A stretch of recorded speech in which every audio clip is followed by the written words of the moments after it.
Welcome to this webinar. I'll be talking today about cumulants, case statistics, and a little bit about Umbral calculus. So the central question that we'll be talking about today, or at least the leading question, is how do you describe generally a probability distribution? And one of the natural ways that you can do that is by using what's called moments. So the nth moment, or the nth raw moment, is the expected value of your random variable to the nth power, if that expected value exists. If it doesn't exist, then it's a whole other story, but today we'll talk about cases where that exists.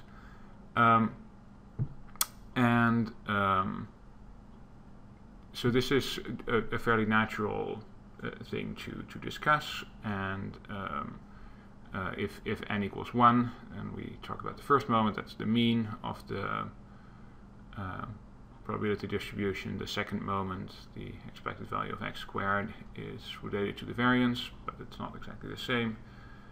And it's also related to the standard deviation. There are similar interpretations for third and fourth, but it becomes a bit less natural to associate things with it that you can immediately see from the probability distribution. So here are some examples. We load the statistics package first, and then so the first 4 moments of the normal distribution are shown here. So you see that there are polynomials in the 2 parameters mu and sigma of the normal distribution. Similarly here for the Poisson distribution with mean lambda. And here you can see indeed that mu is the mean of the normal distribution because it's the first moment, and lambda is the mean of the Poisson distribution because it's the first moment. And here we can show a general expression for the ith moment of the exponential distribution. It looks like mu to the I times the gamma function of I plus 1. This is something that we would normally write using factorials, I guess, but you can do it in the same way using gamma functions. Now the nice thing about moments is that if 2 distributions have the same sequence of moments, then generally they are the same. So there are some technical conditions there about the moment generating function being analytical near t equals 0, but let's skip over that. In the general case, they will be the same. But the sequence of moments does have some properties that make it tricky to work with. So there is an alternative that has some nicer properties, and that's the sequence of so-called cumulants. Now with both of these, I think if you would have an actual data set from your distribution and you wanted to do measurements on that, you would probably not use a long sequence of moments or of cumulants to do that, because you get numerical problems. But for statistical, for symbolic analysis, the sequence of cumulants is really nice. But in order to define it, we need to take a little detour. So what we do is we define what's called the moment generating function, or the MGF. And basically the MGF of a certain distribution or random variable is defined as the expected value of the exponential function of t times x. And if you expand that and you write it as a Taylor series for around t equals 0, then it looks like the expression you see here. So you can see that the moments are in here. They are the coefficients of t to the I multiplied by I factorial. And that means that if you take the nth derivative of this moment generating function and you evaluate it at t equals 0, then the I factorial drops out and you get the nth moment of x back. Okay, so it's a nice way to generate these moments. So here's an example. If we have a normal distribution, then its moment generating function looks like this. And if we take, say, the third derivative and evaluate it at t equals 0, we get mu cubed plus 3 mu sigma squared, which is the same thing we saw here, right? The third moment of the normal distribution with parameters mu and sigma. Similarly, we can take the moment generating function of the exponential distribution. It looks like 1 over 1 minus mu t, and we can take the nth derivative at t equals 0, and once again we get an expression here that is equal to that. Now the expression you see here may be a little different than what we saw up here, u to the I gamma of I plus 1, but if I tell it to convert this to the gamma function using the knowledge that n is a positive integer, then you'll see this looks essentially the same. So the minus 1 to the n times minus mu to the n, that's the same as mu to the n. The gamma n plus 1 here corresponds to the gamma of I plus 1 there.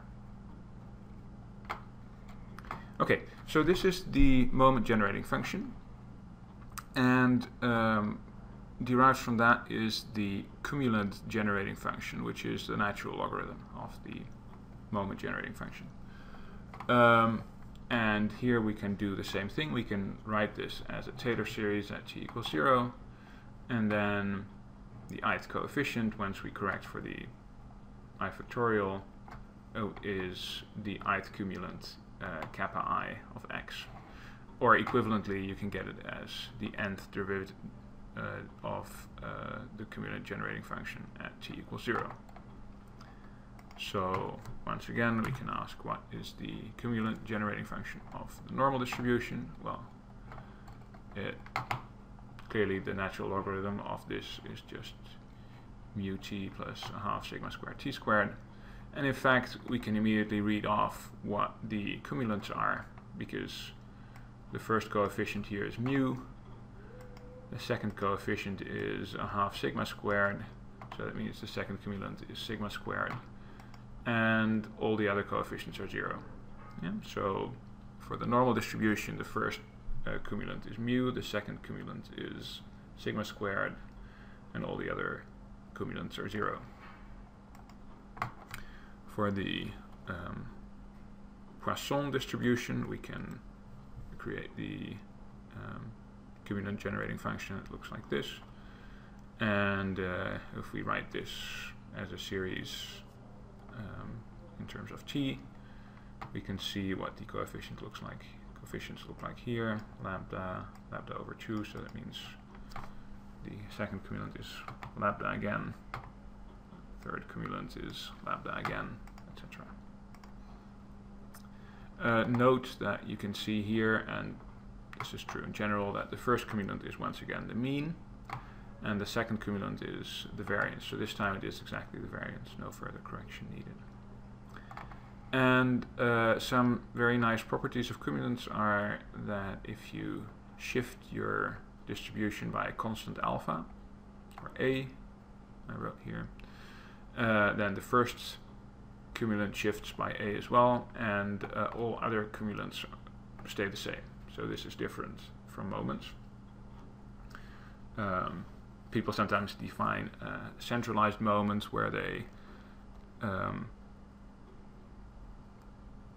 make some effort to have something moment-like that has this property, but still it doesn't have the following two nice properties. So if you scale your random variable x by a constant c, so you look at c times x, then the ith cumulant is scaled by a factor c to the I. So yeah, the ith cumulant scales with c to the I, as the random variable scales with a factor c. And furthermore, if x and y are independent, then the ith cumulant of x plus y is the sum of the ith cumulants of x and of y. It really distributes over addition, so that's a nice property. Now, the next question is, if you wanted to estimate some cumulants from a sample, then how would you do that? Well, so in statistics, when you have a procedure to estimate something from a sample, we call that an estimator. And generally what we like, it's not always true, but generally what we like for an estimator is to be unbiased. So what that means is that the expected value of that, the expected outcome of the procedure, the expected value of the outcome of the procedure is exactly equal to the quantity to be estimated. And for cumulants, there is a unique estimator that is both unbiased and symmetric. So symmetric just means that you treat every value in your sample the same way. And since the values in the sample are presumably identically distributed and uncorrelated, that makes sense, right? You treat them the same way. So this unbiased and symmetric estimator is unique, and it is a polynomial in the sample values x1 through xn. It's usually denoted by ki, and we call these polynomials k-statistics. Now, because of the scaling property that we saw beforehand, ki is a homogeneous polynomial of degree I. So what that means is that every term, if you expand ki out, every term has exactly degree I. And symmetric polynomials can always be expressed in terms of these special polynomials Sj, which are basically the sum of all sample values to the jth power. And note that this polynomial is homogeneous of degree j. So in particular, we can express each ki in these polynomials. For example, here's how you would write k1 in terms of the s polynomials. You'd say k1 is s1 divided by n. Right? This is the sum of all your sample values raised to the first power. So it's just the sum of your sample values. You divide it by n, you get the mean of your sample values, which is an unbiased and obviously symmetric estimator for the mean of the distribution. K2 looks like this. It is the expression you see here. Now, since each of these symmetric polynomials Sj has degree j, each term of K2 is necessarily homogeneous of degree I. So if you take each term of your Ki and you count the Sj's with the exponents as multiplicity, then you get the degree of the polynomial Ki. So for example, there are two terms in this K2. One is a scalar multiple of S2, so that obviously has degree 2. And the other is a scalar multiple of S1 squared. And so we count S1 twice because it has exponent 2, and that also gives us degree 2. So in other words, the SI factors with multiplicity form a partition of I. Now, the expressions for Ki in terms of the polynomials Sj grows very rapidly in size as I grows. So for example, here below you have an expression for K10, And as I scroll down, you'll see this is really pretty big expression. Okay, this is not something to obviously find very easily.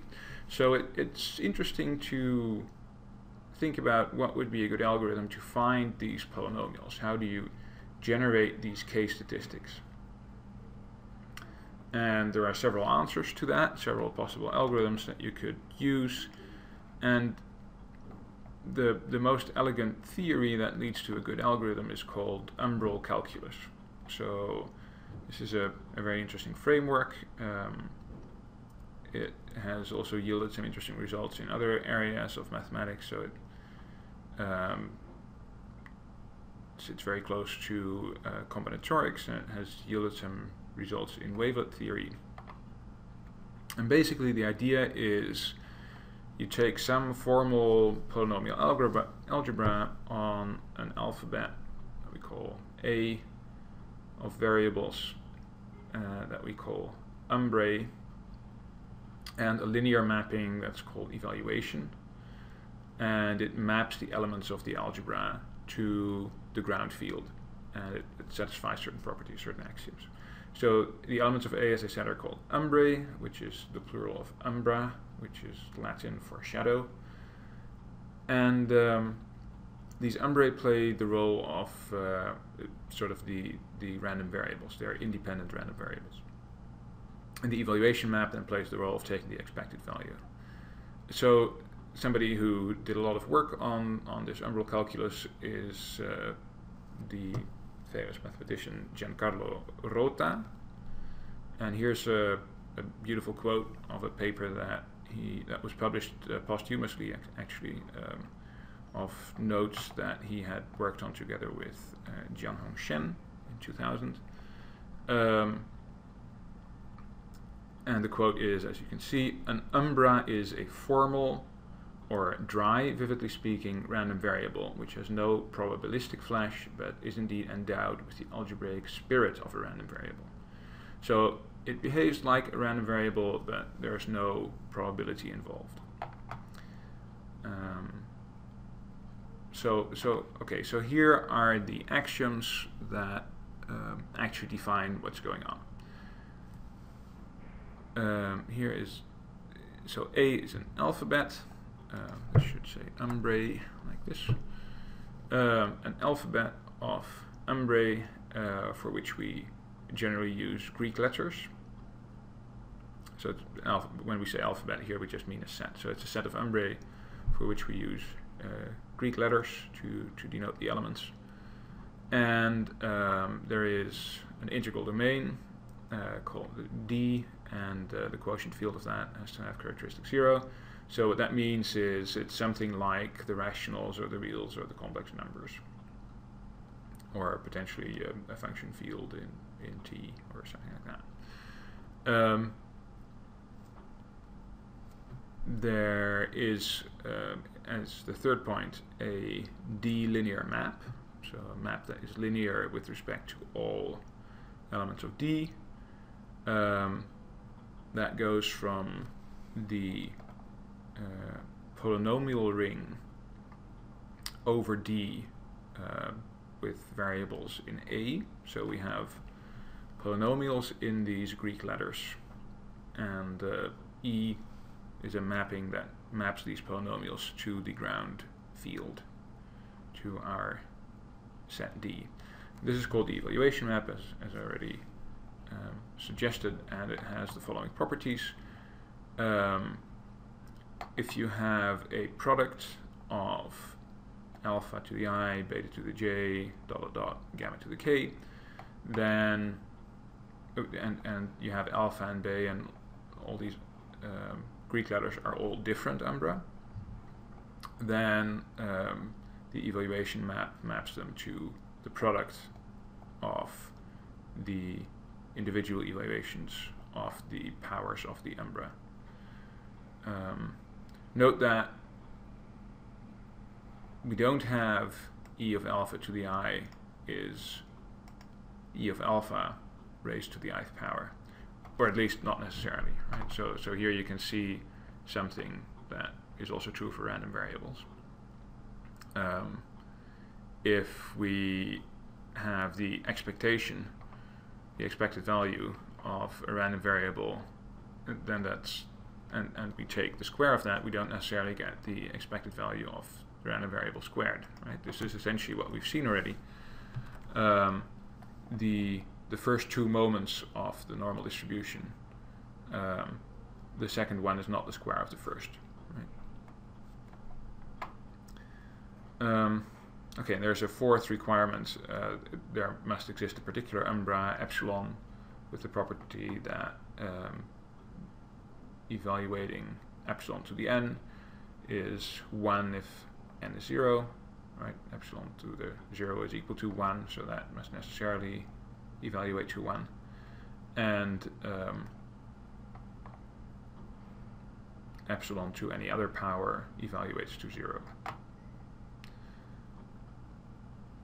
Okay, so on the one hand, it looks like random variables. So another property of random variables that you can see is that if alpha and beta and gamma are independent random variables, then the expected value of alpha to the I, beta to the j, gamma to the k is indeed, like here, the product of the expected values. So once again, it matches up with what you'd expect for independent random variables.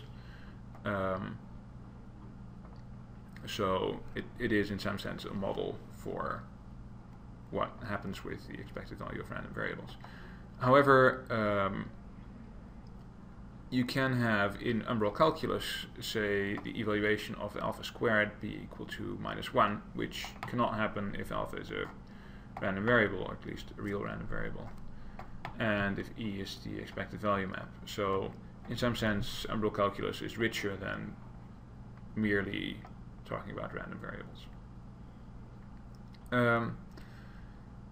If you have two of these Umbral polynomials P and Q, and they map to the same element under E, so E of P is equal to E of Q, then they are said to be umbrally equivalent. So that's noted with this funny tilde equals sign. If you have the evaluation of P to the I is equal to Q to the evaluation of Q to the I for all I, that's a stronger requirement, right? If this were to hold just for I equals 1, then we had umbral equivalence. But if it holds for all I, then we say that they are exchangeable, and that's noted with this triple equality sign.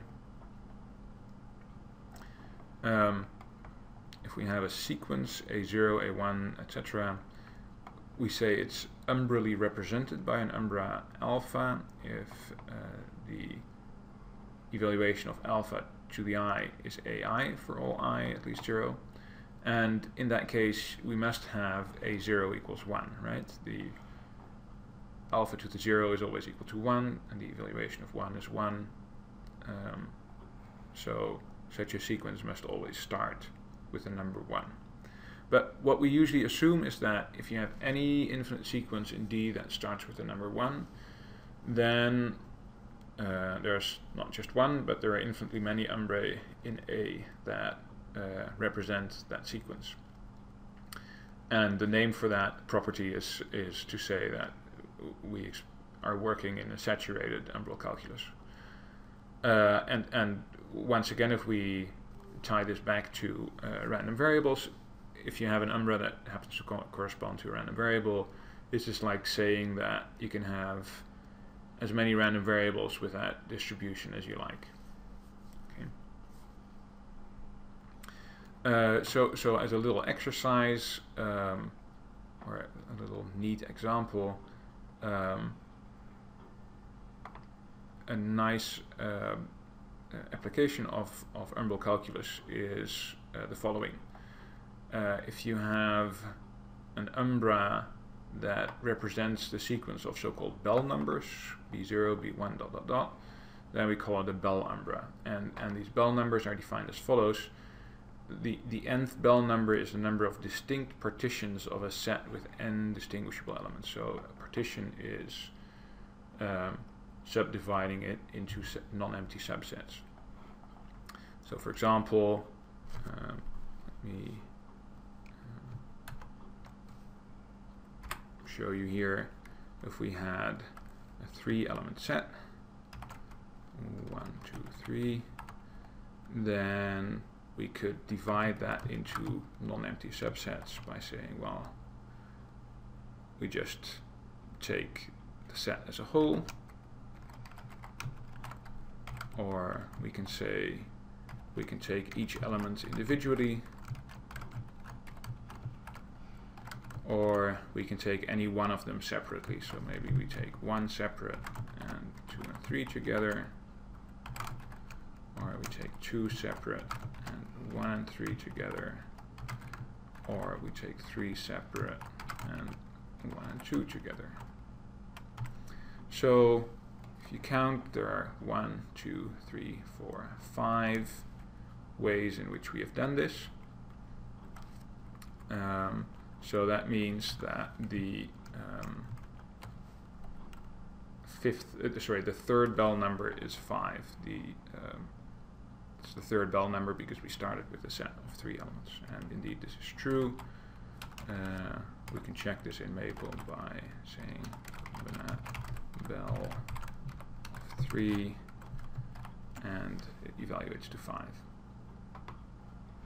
Now, okay, so this defines, like any number, any sequence of numbers that starts with the number 1, it defines an umbrae that represents it. And it turns out that this umbrae is completely characterized by the equation that beta to the power n plus 1 is umbrally equivalent to beta plus 1 all raised to the power n for all n.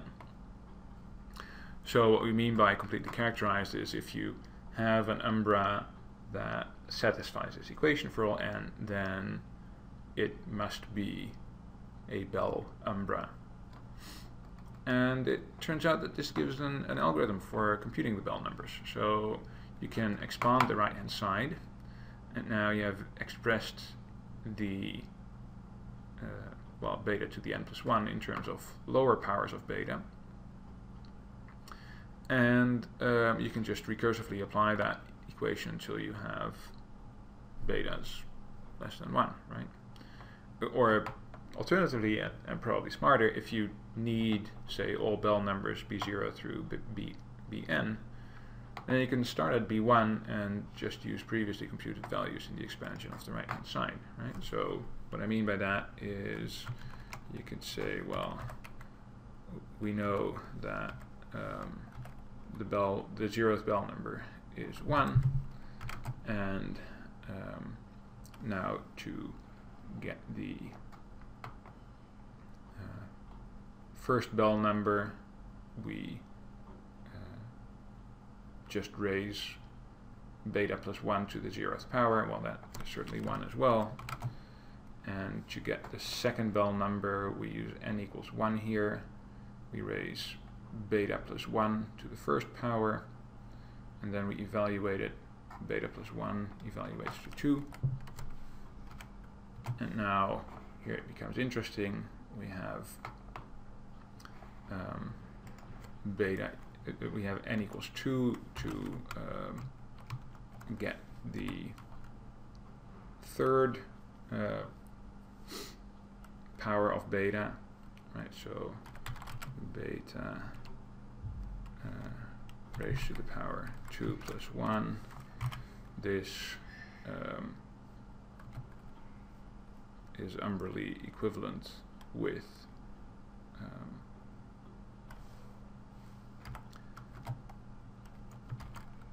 beta plus 1 to the second power, which is equal to beta squared plus 2 beta plus 1. And now we use the values we had before. So beta squared evaluates to 2, beta evaluates to 1, we multiply it by 2 to get 2 beta plus 1. So we get 2 plus 2 plus 1 is 5. So this is the same number that we saw before. And this is a pretty decent algorithm for computing, at least if you need all the Bell numbers from 0 through n. Okay, so that was a little excursion about Bell numbers. So let me explain a little bit more about concepts in Umbral calculus. If we have two umbrae, alpha and alpha prime, that are exchangeable, so meaning that each nth power of alpha evaluates to the same value as the nth power of alpha prime, then clearly alpha plus alpha prime evaluates to the same value as just 2 alpha, right? This is clear. So that means that they're umbrally equivalent. But alpha plus alpha prime and 2 alpha are generally not exchangeable. And that is maybe not at first obvious, but if you do the work of testing it, for example, for the second power, the evaluation of the square of 2 alpha is the same as 4 times the evaluation of alpha squared, so that's 4a2, if alpha represents the sequence a1, a2, etc. Whereas if we evaluate the sum of alpha and alpha prime all squared, we apply the binomial formula here to get alpha squared plus 2 alpha alpha prime plus alpha prime squared. And, well, alpha squared evaluates to a2, alpha prime squared evaluates to a2, but this product here in the middle evaluates not to a2, but to the square of a1, right? We have alpha and we have alpha prime. They are both they are different umbrae, so that means that their product evaluates to the product of their evaluations, a1 times a1. So we get 2a2 plus 2a1 squared, which is not necessarily equal to 4a2. So for this reason, it is useful to introduce a new notation for alpha plus alpha prime. And the typical notation that is used is 2 dot alpha. And similarly, you can define n dot alpha for to be the sum of n independent umbrae that are all exchangeable. Another thing that is often defined is alpha to the power dot n. So that's the product of n independent copies of alpha.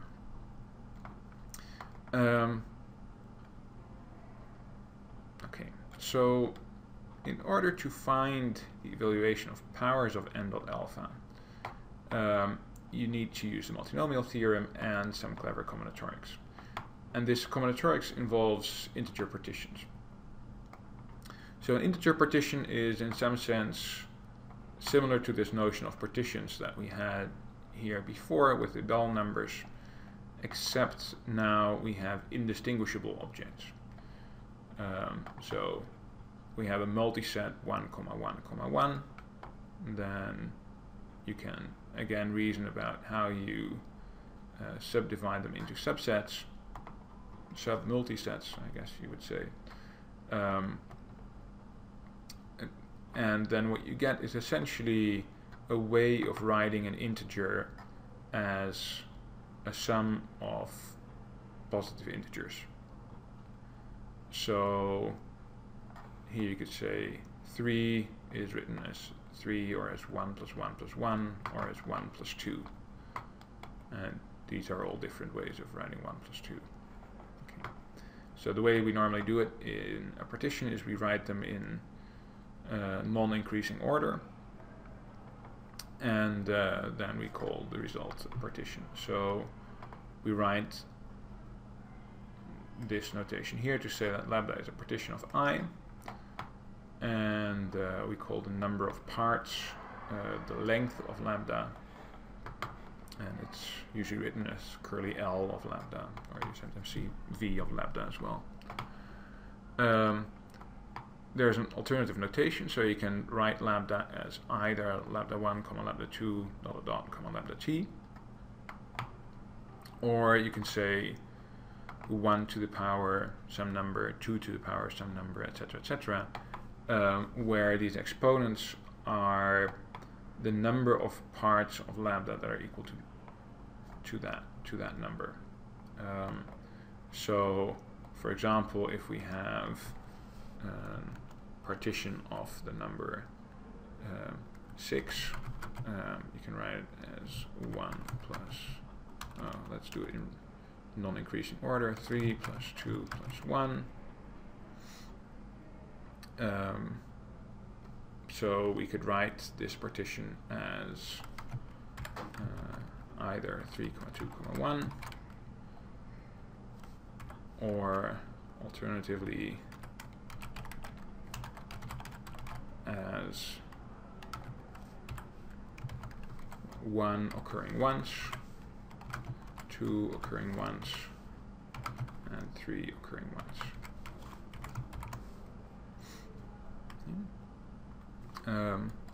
So clearly the sum of these exponents is the total number of parts of lambda that occur at all, so that is again the same as this length L lambda. So now if we have this notation, we can look at these powers of n dot alpha and see what they evaluate to. And what we do for that is we sum over all partitions. So if we look at the ith power of n dot alpha, then we look at all partitions of lambda of I, and let's call such a partition lambda.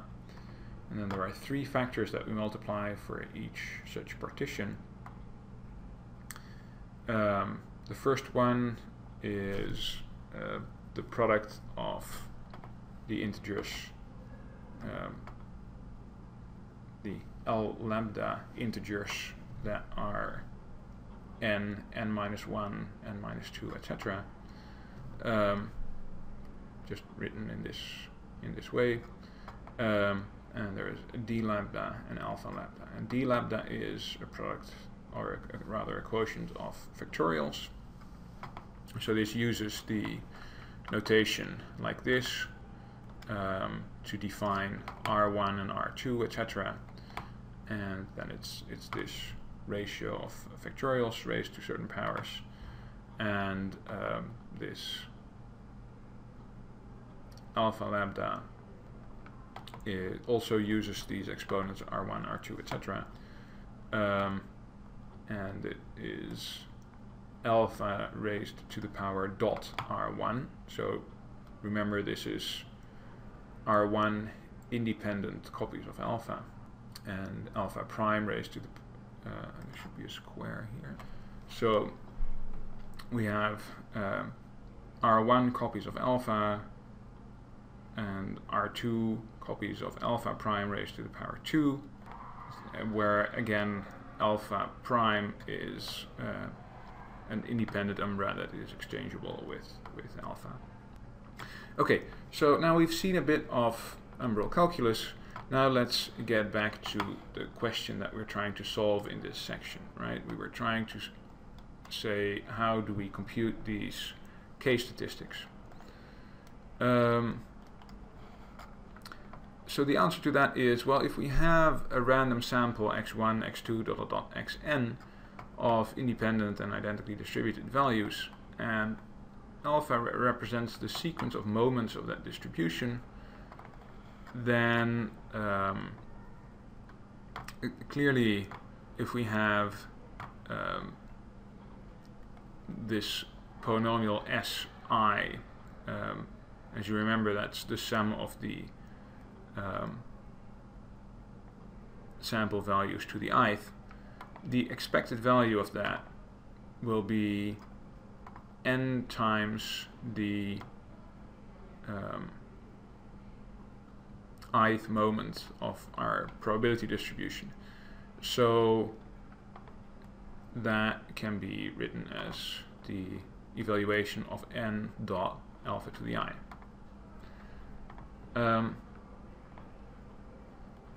So what we're looking to do is to express the cumulant into these types of expressions. Now the nice thing is that these cumulants can also be expressed in terms of an umbrae, clearly because it is just a sequence of numbers that we usually don't define a zeroth cumulant, but in order to make this into an umbrae, we can say there is a zeroth cumulant and it's equal to 1, and then we can reason about these things as umbrae. And there is this formula that describes it.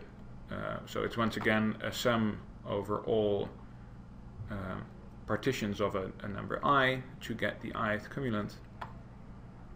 And as you see, again, this d lambda and a lambda reoccur here, where a lambda is essentially, in some sense, the same as this alpha lambda we had here, and d lambda is exactly the same as this definition of d lambda we had here. So you can see that there is a relationship, that there may well be a relationship between these two things. And I will not go into the details exactly of how to get to this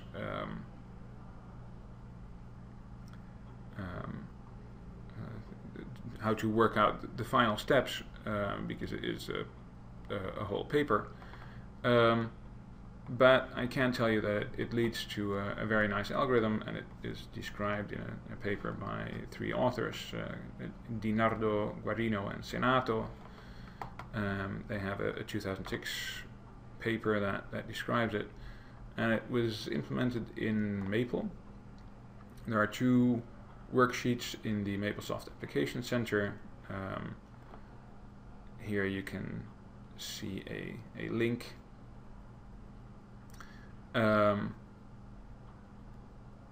And these the implementation in their worksheets was used to compute the expression for K10 that we saw above here. Let me return here. So it's actually a more powerful algorithm than I've just described, because it can also compute a certain generalization of case statistics in 2 ways. For one, it can compute so-called polykays, which are products of cumulants, or rather estimators for products of cumulants. And it can also do both case statistics and polykays, not just for single random variables or univariate distributions, but also for multivariate distributions.